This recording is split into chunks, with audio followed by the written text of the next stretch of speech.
രാത്രി ലൈവില് അർജുനും ശ്രീതുവും ഒരുപാട് നേരം ഇരുന്ന് സംസാരിക്കുന്നുണ്ട്. സത്യത്തിൽ ശ്രീതു അല്ല സംസാരിച്ചത്, അർജുനാണ് സംസാരിച്ചത്. അർജുൻ മനസ്സ് തുറന്ന് എന്ന് പറഞ്ഞു കഴിഞ്ഞാൽ ഫുള്ളായിട്ട് മനസ്സ് തുറന്ന് സംസാരിക്കുന്ന അർജുനെയാണ് കാണാനായിട്ട് സാധിച്ചത്. സംസാരിക്കാൻ തുടങ്ങുന്നതിന് മുമ്പ് തന്നെ അർജുൻ പറയുന്നുണ്ട്, എനിക്ക് എങ്ങനെ പറയേണ്ടതെന്ന് അറിയില്ല എന്ന് പറയുന്നുണ്ട്. അപ്പോൾ അവിടെ ശ്രീതു കളിയാക്കുന്നുണ്ട്, അതിപ്പോൾ എന്ത് പറയാനായിട്ട് എന്ന് ചോദിക്കുമ്പോൾ, അല്ല എനിക്കത് ഇങ്ങനെയൊന്നും പറഞ്ഞ് സംസാരിച്ച് ശീലമില്ല, എന്നാലും എനിക്ക് പറയണം തോന്നാണ് എന്ന് പറഞ്ഞുകൊണ്ടാണ് അർജുനോട് പറയുന്നത്.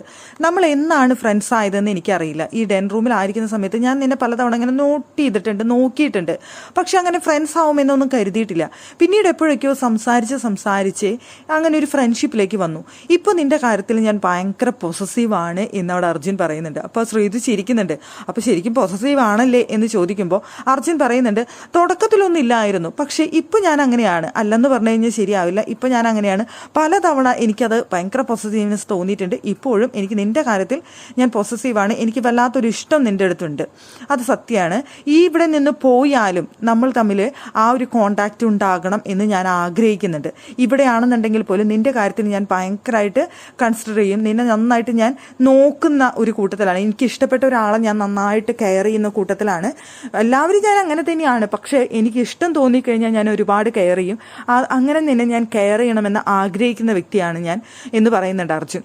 കൂടാതെ പറയുന്നുണ്ട്, ഇനി ഇവിടെ നിന്ന് അങ്ങോട്ട് പോകുമ്പോൾ ഗെയിമെല്ലാം ഇനി കളിക്കുന്ന സമയത്ത് എൻ്റെ ഓപ്പോസിറ്റ് നീയാണെങ്കിൽ പോലും അവിടെ ഞാൻ ഗെയിം കളിക്കുന്നുണ്ടെങ്കിൽ പോലും നിന്നെ കെയർ ചെയ്തുകൊണ്ടേ ഞാൻ ഗെയിം കളിക്കുള്ളൂ.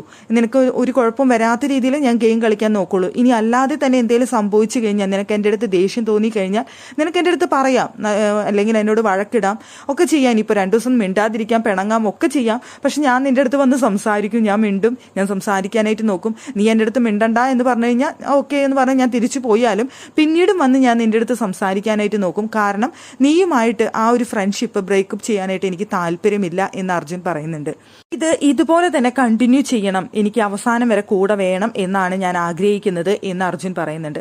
അതുപോലെ തന്നെ പോകണം, ഇതുപോലെ പിന്നീട് ഇവിടെ നിന്ന് പുറത്തേക്ക് ഇറങ്ങിയാലും എനിക്കത് കണ്ടിന്യൂ ചെയ്യണം തന്നെയാണ് ഞാൻ ആഗ്രഹിക്കുന്നത്. എനിക്കങ്ങനെ കുറേ ഫ്രണ്ട്സ് ഒന്നുമില്ല, പക്ഷെ ഞാൻ ഒരാളായിട്ട് കണക്റ്റ് ആയി കഴിഞ്ഞാൽ അതൊരു വല്ലാത്തൊരു കണക്ഷൻ തന്നെയായിരിക്കും. അങ്ങനെ ഒരു ബന്ധം നീയായിട്ട് എനിക്ക് ഫീൽ ചെയ്യുന്നുണ്ട്. എനിക്കിങ്ങനെ കളിക്കാനും തമാശ പറയാനും ഒക്കെ ഭയങ്കര ഇഷ്ടമാണ്. ഇങ്ങനെ ഇതാക്കാനായിട്ട് ആ ഒരു ഇൻറ്റിമസി നീയായിട്ട് എനിക്ക് ഒരുപാട് ഫീൽ ചെയ്തിട്ടുണ്ട് എന്ന് പറയുന്നുണ്ട്. നീ എൻ്റെ അടുത്ത് ഇങ്ങനെ കളിയാക്കുകയും ഇതൊക്കെ ചെയ്യുമ്പോൾ ഞാൻ അത് എൻജോയ് ചെയ്തിട്ടുള്ളൂ. ഇടയ്ക്കിടയ്ക്ക് നീ എന്നെ ഫേക്ക് എന്ന് വിളിക്കുന്നുണ്ട്, പക്ഷേ ഞാൻ ഒറിജിനലായിട്ട് ഇങ്ങനെ തന്നെയാണ്. എനിക്ക് ഇങ്ങനെ സംസാരിക്കാൻ അറിയൂ, ഇങ്ങനെയാണ് എൻ്റെ ക്യാരക്ടർ. അത് എന്നെ അടുത്തറിയുന്നവർക്ക് അറിയാനായിട്ട് സാധിക്കും. ഞാൻ വളരെ നല്ല വ്യക്തിയാണെന്നോ ഒരു തെറ്റും ചെയ്യാത്ത വ്യക്തിയാണെന്നോ ഒന്നും പറയുന്നില്ല. ഞാൻ കുറേ തെറ്റുകളൊക്കെ ചെയ്തിട്ടുണ്ട്, മണ്ടത്തരങ്ങൾ ചെയ്യുന്നുണ്ട്, ഒക്കെയുണ്ട്. പക്ഷേ ഞാൻ ഭയങ്കര പ്യുവറാണെന്നൊന്നും ഞാൻ പറയുന്നില്ല. പക്ഷേ എൻ്റെ ക്യാരക്ടർ ഇതാണ്. നീ ഫേക്ക് എന്ന് വിളിക്കുന്നതുകൊണ്ട് പറയാണെന്ന് പറഞ്ഞപ്പോൾ ശ്രീതു ചോദിച്ചു, അല്ല ഫേക്ക് എന്ന് വിളിക്കുന്നതുകൊണ്ട് വിഷമമുണ്ടോ എന്ന് ചോദിക്കുന്നുണ്ട് ശ്രീതു. അപ്പോൾ അർജുൻ പറഞ്ഞു, ഇല്ലില്ല, നീ അത് ഫേക്ക് എന്ന് വിളിക്കുമ്പോൾ ഞാനതൊരു കോമഡി ആയിട്ട് മാത്രമേ കണ്ടിട്ടുള്ളൂ, ഒരിക്കലും അത് ഞാൻ സീരിയസ് ആയിട്ട് എടുത്തിട്ടില്ല എന്ന് പറയുന്നുണ്ട്. അതിനെ ഇനി ഇവിടെ വെച്ചിട്ട് നമുക്ക് എന്തെങ്കിലും പിണക്കങ്ങളോ ഇണക്കങ്ങളൊക്കെ ഉണ്ടാവുകയാണെന്നുണ്ടെങ്കിൽ ഇവിടെ തന്നെ വെച്ച് കോംപ്രമൈസ് ചെയ്യണം എന്ന് പറയുന്നുണ്ട്. അപ്പോൾ എന്താണ് ഇപ്പോൾ ഇതൊക്കെ പറയാൻ കാരണമെന്ന് ചോദിക്കുമ്പോൾ അർജുൻ, ഇല്ല എനിക്ക് പറയണം തോന്നി പറഞ്ഞു എന്ന് പറയുമ്പോൾ ശ്രീതു പറയുന്നുണ്ട്, അടുത്ത ആഴ്ച ഞാൻ പോകുന്നു വിചാരിച്ചിട്ടല്ലേ നീ ഇതൊക്കെ പറഞ്ഞ അർജുൻ എന്ന് ചോദിക്കുമ്പോൾ അർജുൻ പറയുന്നുണ്ട്, ചിലപ്പോൾ ഞാനാണ് പോയതെങ്കിലോ എന്ന് പറയുന്നുണ്ട്. അല്ല, നമ്മൾ 100 ദിവസം ഇവിടെ നിൽക്കുകയാണെന്നുണ്ടെങ്കിൽ ഇങ്ങനെ തന്നെ മുന്നോട്ട് പോകണം എന്നാണ് ഞാൻ ആഗ്രഹിക്കുന്നത് എന്നും പറയുന്നുണ്ട്. അപ്പം എല്ലാത്തിനും മൂളി കൊടുക്കുന്നുണ്ട് അവിടെ ശ്രീതു. എല്ലാം മൂളി കൊടുത്തു, പക്ഷേ ഒരു റിപ്ലൈ കൊടുത്തില്ല.